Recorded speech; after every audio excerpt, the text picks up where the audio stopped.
Linda, and this is going to be my July wrap-up video. I read quite a few books last month, and I would say I probably tried to read too many books. It turned out to be kind of an eventful month for me.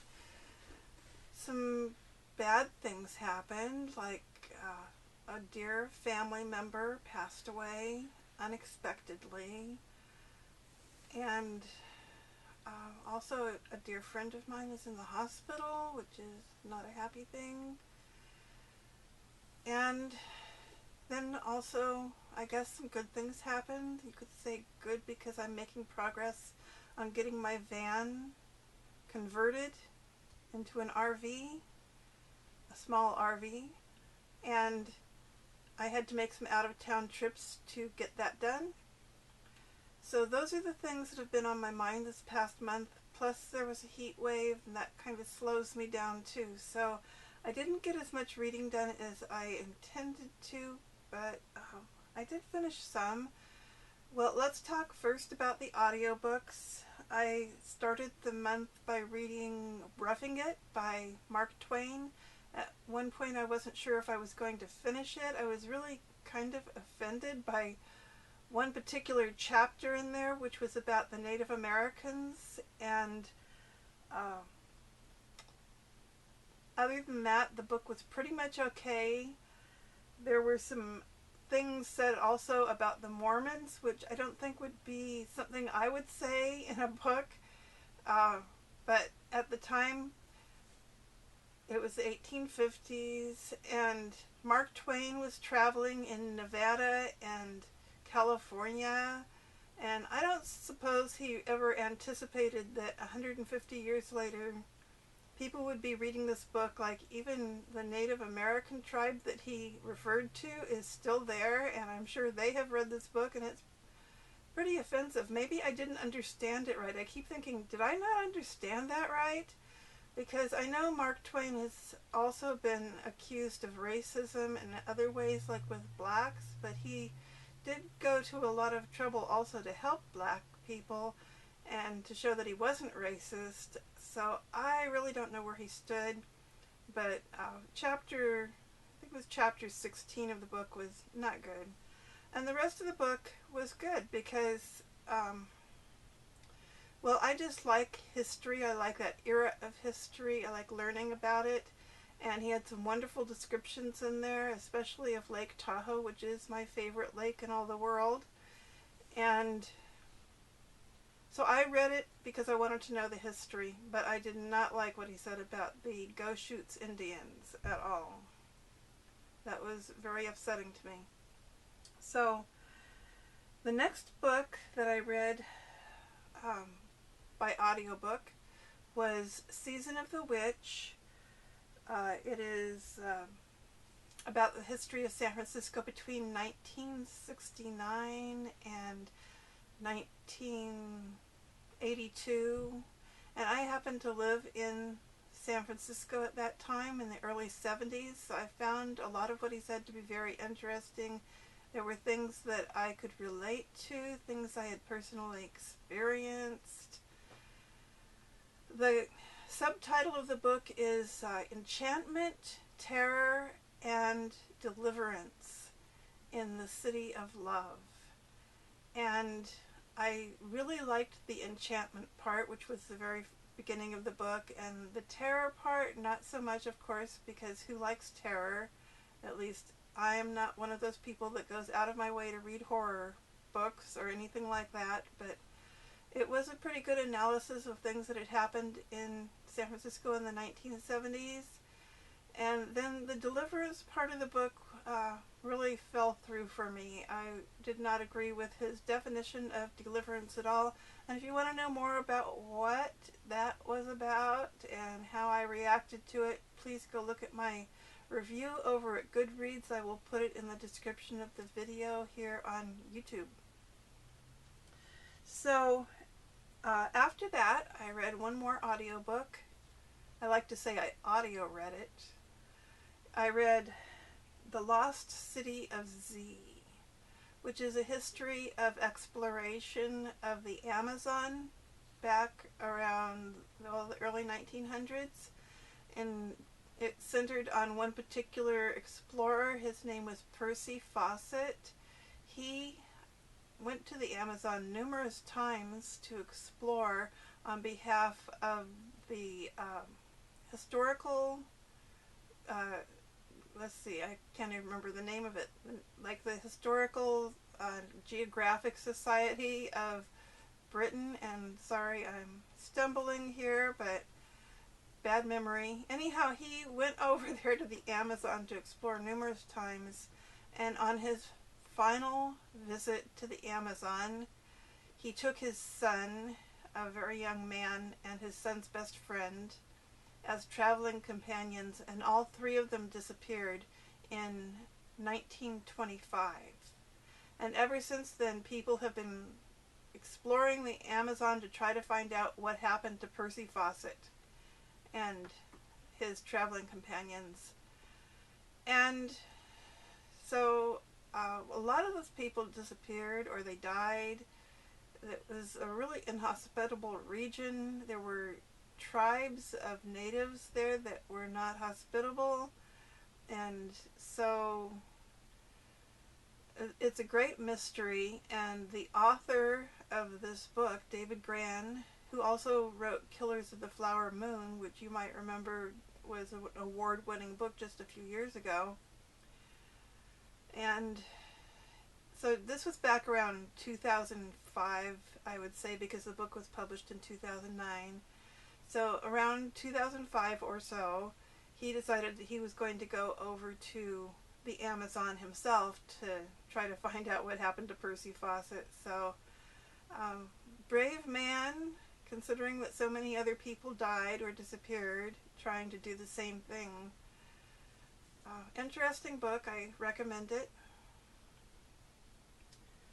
So, the physical books that I finished, these are just the books that I finished.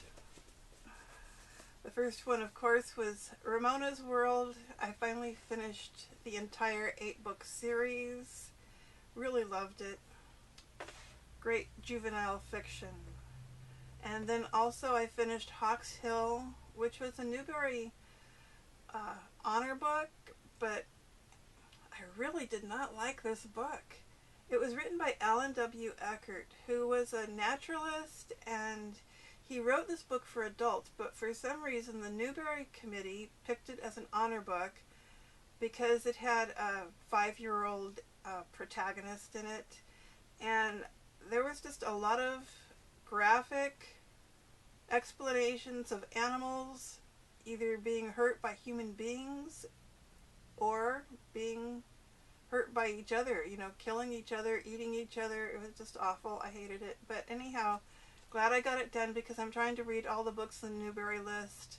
And so I had to read through this book even though I really did not like what I was reading. The human interest story was pretty good. It was interesting, but the part about the animals being hurt and eating each other and stuff like that, wow, I am not into that. You know, I'm a vegetarian, so this stuff did not appeal to me. And I would not recommend that to any children, although the back of the book says it's good for children aged 10 and up, so your mileage may vary. The other book that I finished reading this month was Redeeming Love by Francine Rivers. This is Christian fiction, and I'm trying to get into Christian fiction because I've pretty much given up on a lot of other types of contemporary fiction at this point. I'm tired of reading about, I don't know, violence, sex, and bad language. But then reading this, I happened to see that there was a lot of sex in this book. For one thing, the main character was a prostitute, and it took place in the gold rush here in California. And then she did get married eventually, and they're a young couple, right? So there was a lot of sex, but it was not graphic sex. It wasn't described. It was more like mentioned, alluded to. You knew what was going to happen, but you didn't get the details. And I think that was pretty good. I know there are some Christians who think that was just too much information, but you couldn't really tell this particular story without that information. So I thought it was very well written. In fact, the thing about Francine Rivers' books, which this is the second one I've read so far, and they're very readable. In fact, they are books you don't want to put down. So I need more books like that, and I think I will be reading more Francine Rivers books. And then that's all I actually finished. There was quite a few books that I read part of, and I stalled on, before I go on, I will just tell you, Jane Austen July did not happen well for me. I got stalled on Mansfield Park. I do intend to go back and read the rest of it later.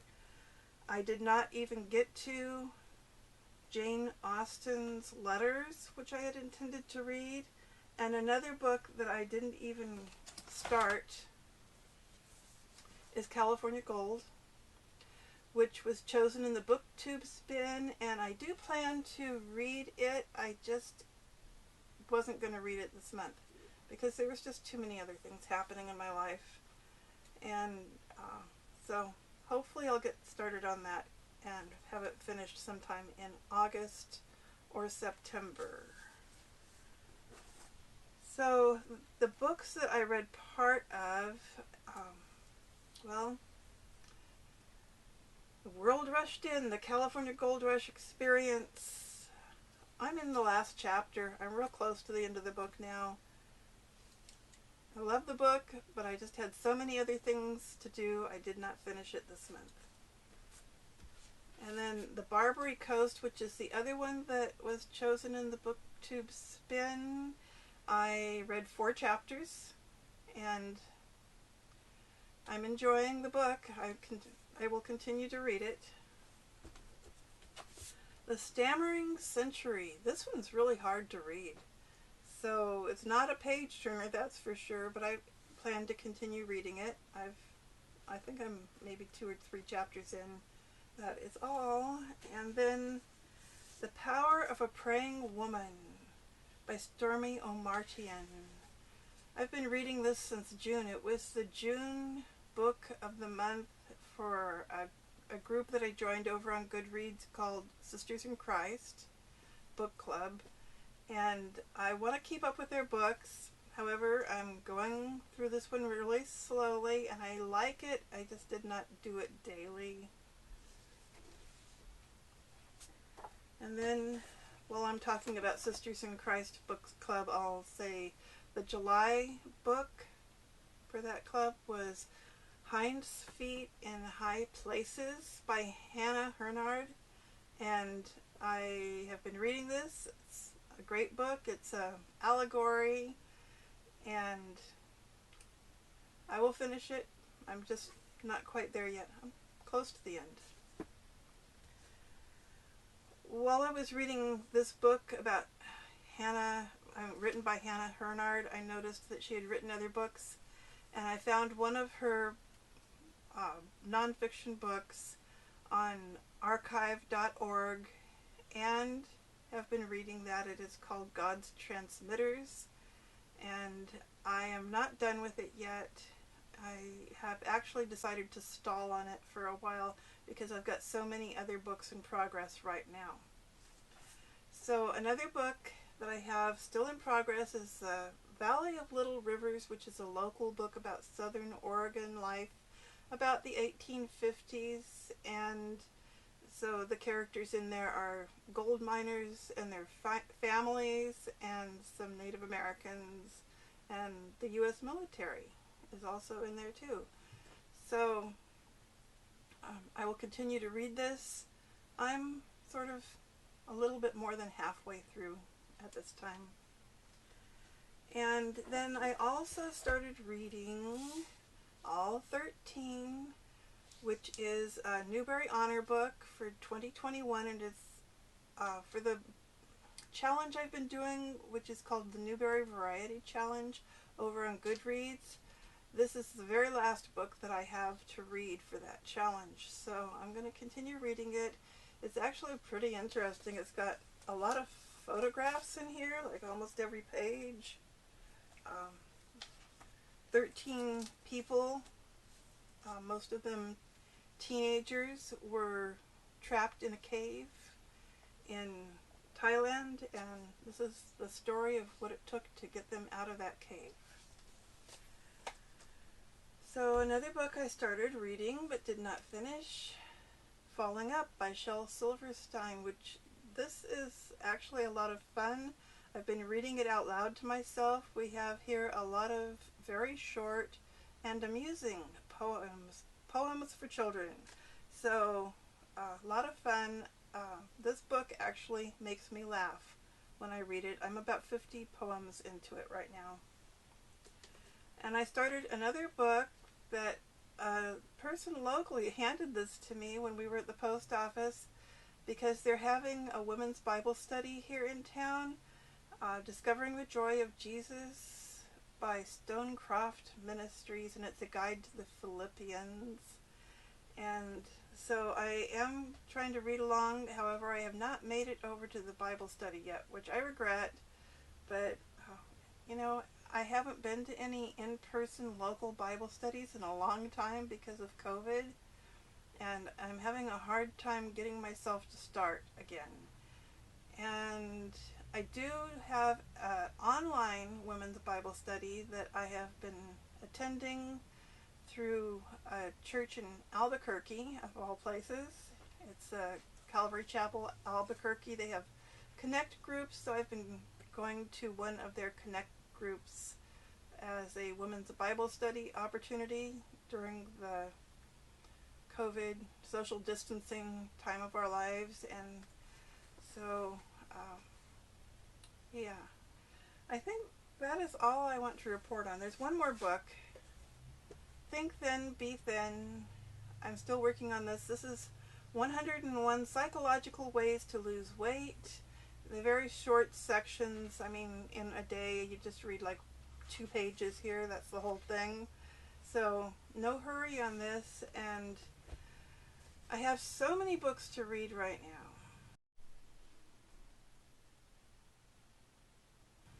I'm really trying to focus on getting some of these books finished. The ones that I really have a chance of finishing are really high on my list. I prioritized them over on Goodreads. I have been using Goodreads a lot more this month. Really am loving and appreciating that site. And I do write a review for every book I finish, with one exception. I did not write a review yet of Roughing It by Mark Twain. I will. I just felt like I needed to do more research before I could decide what I wanted to say about his book. So that is it for my July wrap-up, and I will get back to you with a TBR video next. Bye!